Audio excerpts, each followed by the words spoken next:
Welcome to Quex Gardens for the month of May. Inside the walled garden is a sunken glasshouse known as a cucumber or melon pit. This has a lovely aspect and a very warm background for raising plants and seedlings. We've been able to use this old mahogany case from Gallery 6 as a propagator and haven't had to heat this end at all during the spring. The cucumber pit was once heated. Behind you can see a chimney which once had an underground boiler, and the pipes would have run through the wall and through this bed. We've dug it out and found those pipes.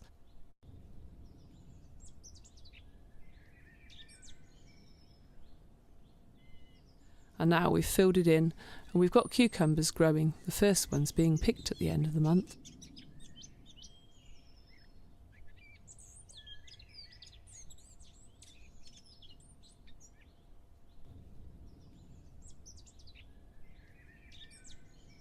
At the end of the cucumber house, Mike's been busy this year, using it to propagate his cacti and succulents.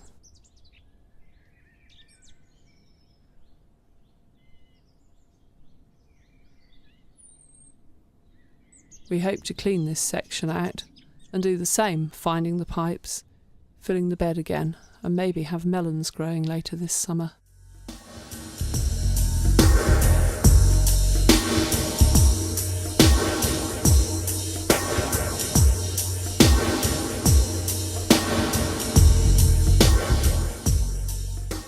We've done a lot more planting in the gravel bed this spring. The Echium pininana here is still stealing the show, with virtually every visitor wanting to know its name.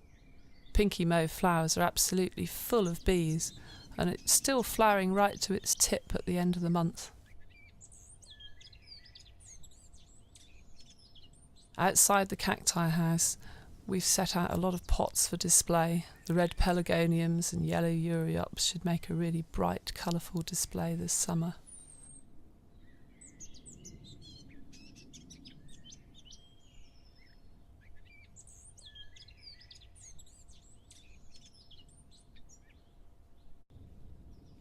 Looking down the length of the walled garden, the iris beds which we cleared and replanted have come into a full show, and have provided some nice cut flowers as well.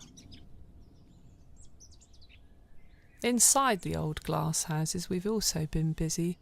Jack and Terry, two of our volunteers, have spent time clearing, levelling the floor and painting the back wall so that we can grow a nice row of tomatoes. Some of them are in fruit already. And Sooty the garden cat has helped out, keeping the mice and rabbits away from our crops.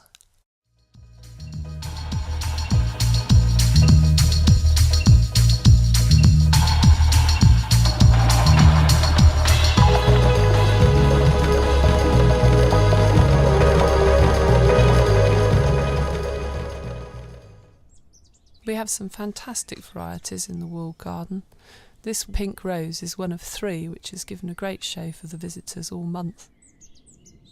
There's a lot of work to be done here. The centre beds still need to be cleared properly, and there are a great many plants we can relocate to elsewhere in the garden, as well as potting them up for sale in the shop. We also need to watch carefully and see what grows here.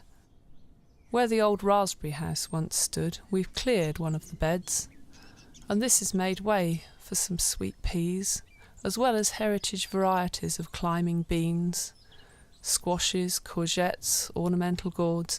They'll all be growing here this spring and will give a good show for the visitors in the autumn.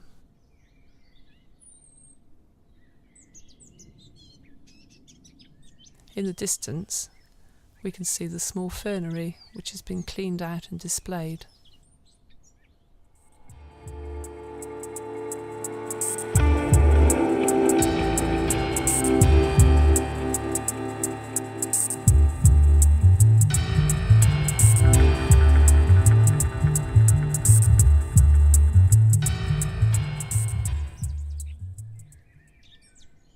Inside the little fernery we've a fine show of pelargoniums, as well as some ferns. This would once have been heated, and still has 2 old boilers hidden away below it. It also once had water trickling down the wall, which gave it a grotto-like effect. At the entrance to the walled garden, the tropical border has given a lot of colour this spring, and now the wisteria is in full bloom. It gives a wonderful scent as you walk along the path. We've been busy in this border and will be all month planting out the dahlias and other more tender species from the glasshouses to give a blaze of colour by the summer.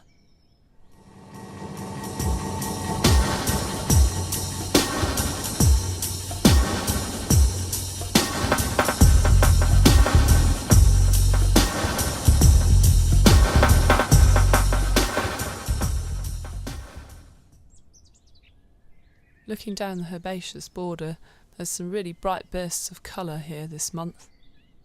Geranium in the foreground and the ceanothus really shine out. We've also asphodeline and some beautiful old wall roses which have kept flowering and are still giving a great show for the visitors. This old south-facing wall once had peach cases running all along it and gives a really hot spot for the herbaceous plants to grow on. Along its length we have bright bursts of colour from the oriental poppies, and at the end of the rose border we've put up structures for cobia and sweet peas, so hopefully the visitors will go to the full length of it to explore. By the end of the month we should see some of the roses start to bloom, and the herbaceous border will keep changing all summer.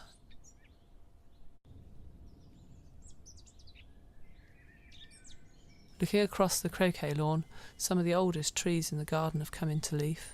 We've a sephora and some very old mulberry trees. The mulberry is one of the later trees to come into leaf. It won't put out any shoots until all the frosts have passed.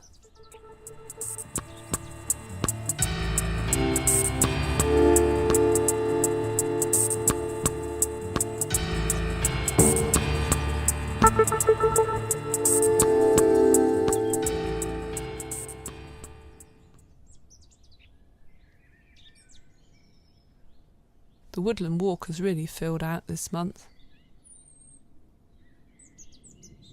Now that the trees have come into full leaf, we can see how much shade they're casting over the plants we've put in.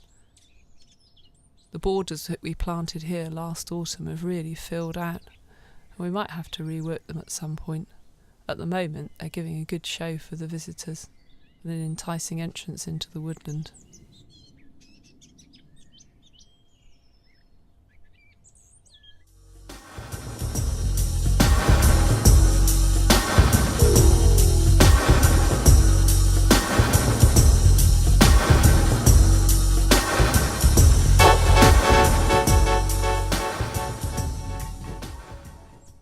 At the top of the woodland walk, there are some beautiful white flowers amongst the shadows. Here we've got a hydrangea and behind it Solomon's seal. These specimens really shine out from the dark spots. The bed on the left was cleared extensively by volunteers over the autumn and winter months. We've tidied it and replanted with a great many things from the fountain beds.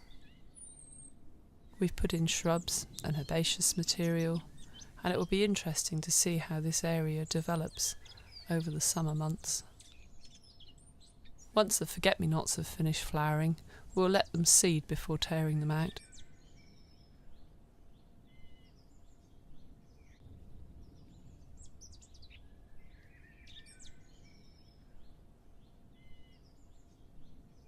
Right at the top of the woodland walk, behind the Countess pillar, we have a whole bed of lily of the valley. These look lovely as well as smelling nice too. Behind them the Spanish bluebells are giving a good bit of colour right into this month.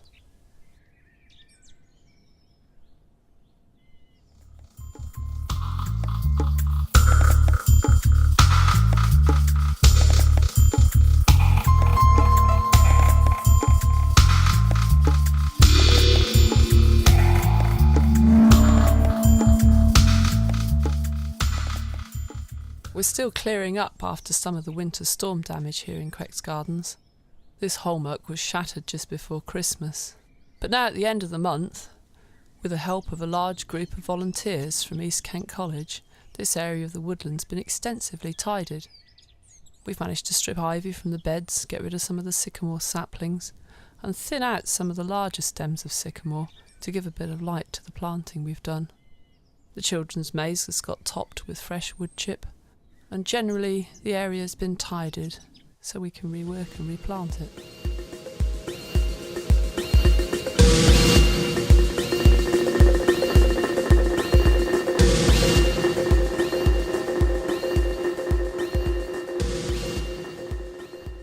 This old horse chestnut tree is in full flower during the month of May.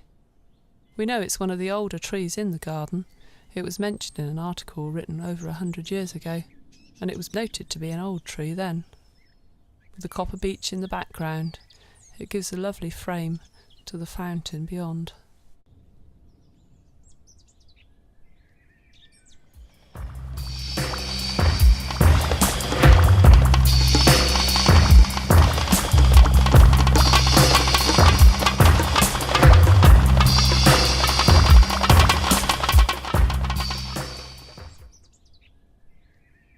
At the beginning of May, the bluebells have put on a great show through this part of the woodland.